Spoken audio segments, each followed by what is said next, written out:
ہر چیز میں وہ خدا کی حکمت کو دریافت کرے گا۔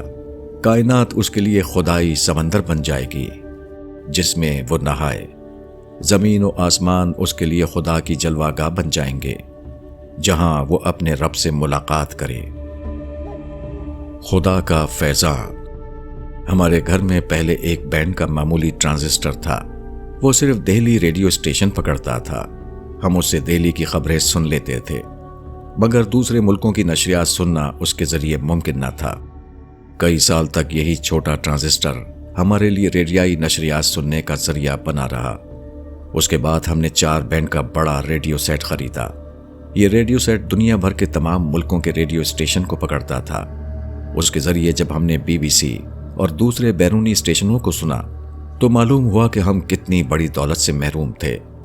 ہر روز مختلف ممالک نہایت قیمتی پروگرام نشر کرتے ہیں۔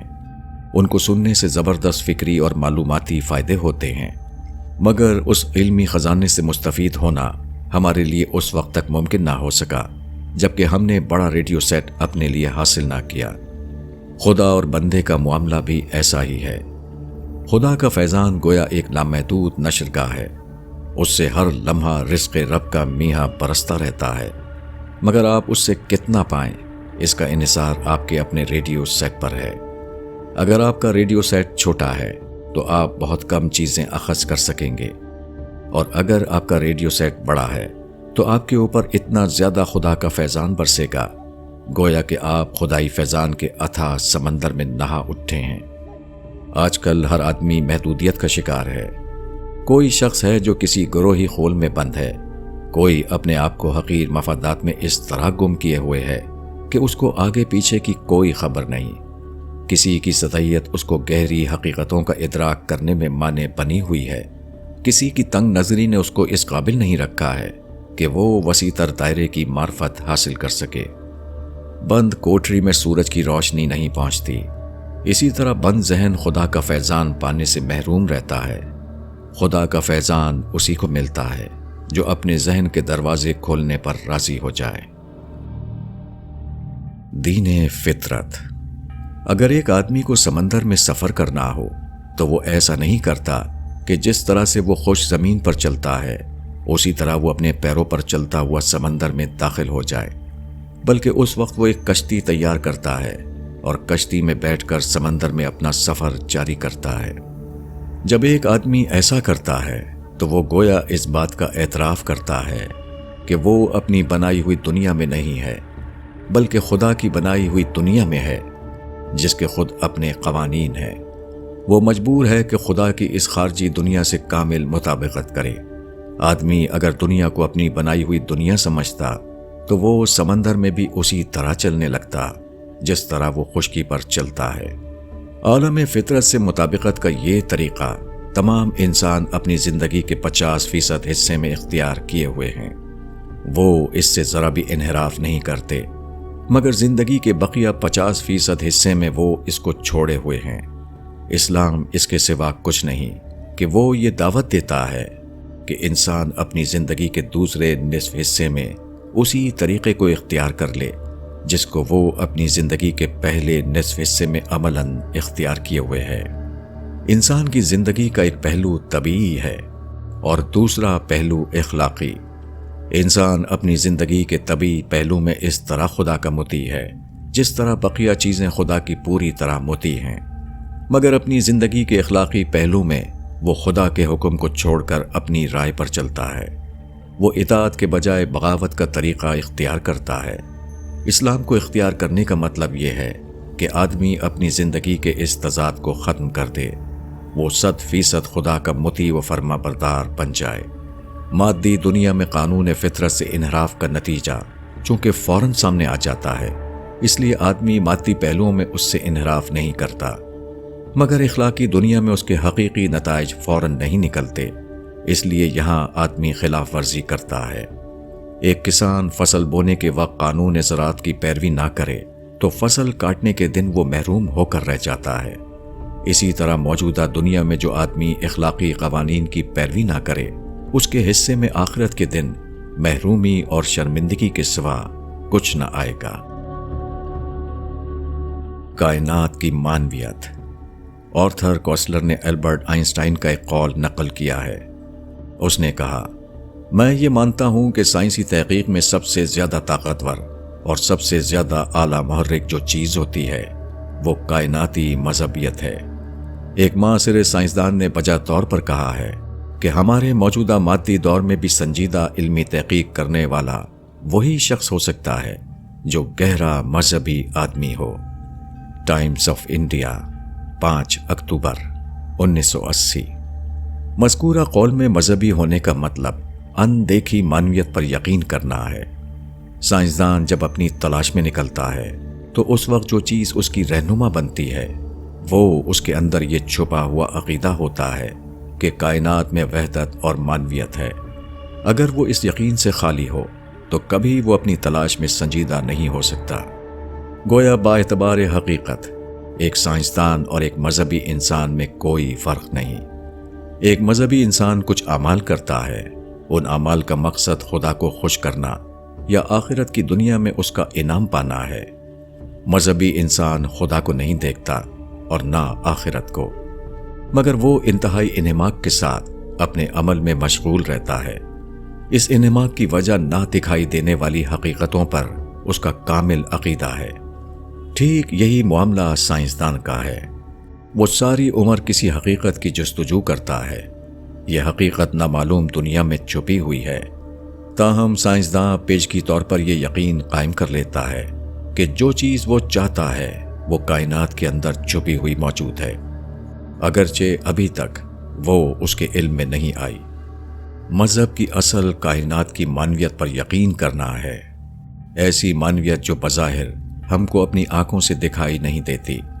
سائنسی کھوج کی نوعیت بھی اپنی اصل حقیقت کے اعتبار سے یہی ہے۔ اس دنیا میں ایک سائنسداں بھی ٹھیک اسی مقام پر کھڑا ہوا ہے جہاں ایک مذہبی انسان۔ اس دنیا میں تمام اعلیٰ حقیقتیں چھپی ہوئی حقیقتیں ہیں، اس لیے وہ شخص زیادہ سنجیدگی کے ساتھ کسی اعلیٰ تحقیقی کام میں مصروف ہوگا جو چھپی ہوئی حقیقت پر یقین رکھنے والا ہو۔ انسان کی بے چارگی۔ بنگلہ دیش بے شمار چھوٹے چھوٹے جزائر کا مجموعہ ہے۔ یہاں اکثر شدید سمندری طوفان آتے ہیں اور انسانی آبادیوں کو غیر معمولی نقصان پہنچاتے ہیں۔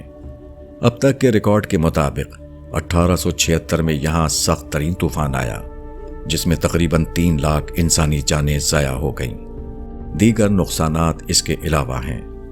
مئی 1985 میں یہاں پھر طوفان آیا۔ طوفانی ہوائیں 150 کلومیٹر فی گھنٹہ کی رفتار سے تقریباً 1000 جزیروں کے علاقے میں داخل ہو گئیں۔ دوسری طرف سمندر کے 4 میٹر سے بھی زیادہ اونچی لہروں نے جزائر کو اپنی لپیٹ میں لے لیا۔ تقریباً 1 لاکھ انسان اس کے آگے بے بس ہو کر ہلاک ہو گئے۔ سینکڑوں بستیاں تنکوں کی طرح طوفانی لہروں میں بہہ گئیں۔ ایک اخبار کے رپورٹر نے اپنا عینی مشاہدہ ان الفاظ میں بیان کیا: مہلک طوفان جو قدرت کے غصے کے سامنے انسان کی بے چارگی کو بے نقاب کرتا ہے۔ حادثات انسان کو حقیقت واقعہ کی یاد دلاتے ہیں۔ وہ خدا کی قدرت اور انسان کے عجز کا واقعاتی اعلان ہے۔ وہ بتاتے ہیں کہ خدا کل کے دن انسان کو پکڑے گا جس طرح آج اس نے انسان کو پکڑا ہے۔ موجودہ عارضی دنیا میں انسان اپنے عجز کو بھگتتا ہے۔ کیسا عجیب ہوگا انسان کا حال اگر وہ آخرت کی ابدی دنیا میں اپنے گناہ کو بھگتے۔ انسان کی تلاش۔ فلپ جان بائر امریکہ کا ایک بڑا تاجر تھا۔ وہ کویکر اسٹیٹ ریفائننگ کمپنی کا بانی تھا۔ اس کے یہاں صرف ایک لڑکا تھا۔ لڑکا مرا تو اس نے بھی صرف ایک لڑکی چھوڑی جس کا نام ایلینی رٹشی تھا۔ ایلینی رٹشی کے پاس بے پناہ دولت تھی، مگر وہ انسانوں سے اس قدر متنفر تھی کہ اس نے شادی نہیں کی اور تمام عمر اکیلی رہی۔ 14 اکتوبر 1968 کو اس کا انتقال ہوا تو اس کی عمر 58 سال تھی۔ انسانوں سے بے رغبت ہو کر اس نے اپنی دلچسپی کے لیے عجیب و غریب عادتیں بنا رکھی تھیں۔ مثلاً وہ کثرت سے جوتے خریدتی، مگر ہر جوتے کو وہ صرف ایک بار پہنتی تھی۔ چنانچہ اس کی موت کے بعد اس کے گھر میں 1707 جوڑے جوتے موجود تھے۔ اسی طرح اس کے گھر میں اسٹیشنری کے 1224 بکس پائے گئے وغیرہ۔ اس کی سب سے عجیب دلچسپی کتے تھے۔ وہ جب اپنی کار سے باہر نکلتی